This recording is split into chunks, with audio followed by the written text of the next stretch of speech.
பல வருஷம் போராட்டம் தானே.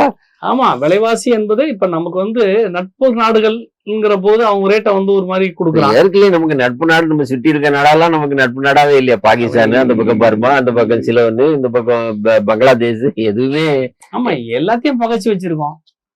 அதாவது இவங்களுடைய பாலிடிக்ஸே அதாங்க. இந்து ராஷ்டிரம்ங்கிறத நாங்க ஏற்கனவே இந்து ராஷ்டிரமாக இருப்பதால் அதை நாங்கள் அறிவிக்க வேண்டியதில்லை அப்படின்னு மோகன் பகவத் இந்து ராஷ்டிரம்னு பகிரங்கமா அறிவிக்காம செயல்படுத்திக்கிட்டு இருக்காங்களே தவிர. இப்ப எனக்கு ஒரே ஒரு சந்தேகம்.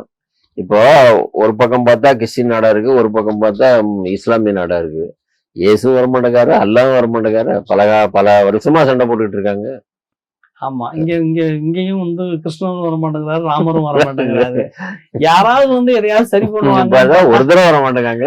ஆமா, இது நம்பிக்கை சார்ந்த விஷயம் தான். நாடுகள் ஒரு நாடு மதத்தை சார்ந்து இருக்கிறதுனால எந்த நாடும், நீங்க அமெரிக்காவோ பிரிட்டன் நாடுகளோ ஐரோப்பிய நாடுகளோ வளர்ச்சி அடைஞ்சதுக்கு முக்கியமான காரணம் என்னன்னா, அவங்க மதத்தையும் அரசியலும் ரெண்டாக பிரிச்சதுதான் முக்கியமான காரணம். ஏற்கனவே போப்பு ஆண்டவருடைய டாமினேஷன் தான் இருந்தது. போப்பு ஆண்டவர் என்ன சொல்றாரோ அதை தான் ஆட்சியாளர்கள் செய்யணும் அப்படிங்கிற ஒரு கட்டுப்பாடு இருந்துச்சு.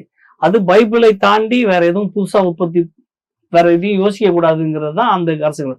அப்போ அறிவியல் பார்வை இல்லாத ஒரு மத பார்வையோடு மட்டுமே இருக்கக்கூடிய நாடுகள் இருந்த ஐரோப்பிய நாடுகள் அதுல இருந்து விடுவிட்டு கொண்டு அறிவியல் பார்வையோடு முன்னேறும் போதுதான் அது பல வளர்ச்சிகளை கண்டது. இந்தியாவை சொல்லாம செஞ்சுக்கிட்டு இருக்காங்க. ஆமா, இந்தியா இல்ல இந்த வளர்ச்சியா நான் சொல்றேன். இப்ப இரண்டாம் உலக போர் முடிஞ்சு இந்தியா விடுதலை அடைஞ்ச பிறகு இங்க வளர்ச்சி அடைஞ்சிருக்கு இல்லையா?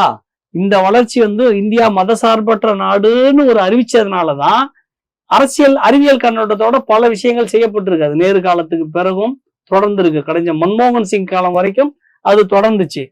இப்ப இவங்க அந்த பொதுத்துறை நிறுவனங்களை எல்லாத்தையும் வித்துட்டு எல்லா அறிவியல் பார்வைக்கு புறம்பாக இந்த 10 வருஷத்துக்குள்ள நீங்க மாட்டு அரசியல் இருக்கு, நீங்க எவ்வளவு ராமர் அரசியல் இருக்கு, இங்க திருப்பரங்குன்ற அரசியல் எடுத்திருக்காங்க. ஒவ்வொரு மாநிலத்துக்கும் அங்க போனா ஒரிசாவுக்கு போனா ஜெகநாதர் ஆலயத்தினுடைய அரசியல், இப்படி ஒவ்வொரு வெஸ்ட் பெங்கால் போனா துர்கா பூஜை அரசியல், இப்படி ஒவ்வொரு மாநிலத்துக்கு ஏற்ற மாதிரி மதத்தை வைத்து அரசியல் செய்து கொண்டிருக்கார்கள். இவங்க அறிவியல் பார்வையற்ற ஒரு கண்ணோட்டத்தோட அதை வளர்க்கறதுக்கு தான் முயற்சி. ஒரு நாட்டினுடைய வளர்ச்சியை சிதைக்கதான் மத அரசியல் பயன்படுமே தவிர வளர்ச்சிக்கு ஒருபோதும் மத அரசியல் பயன்படாது.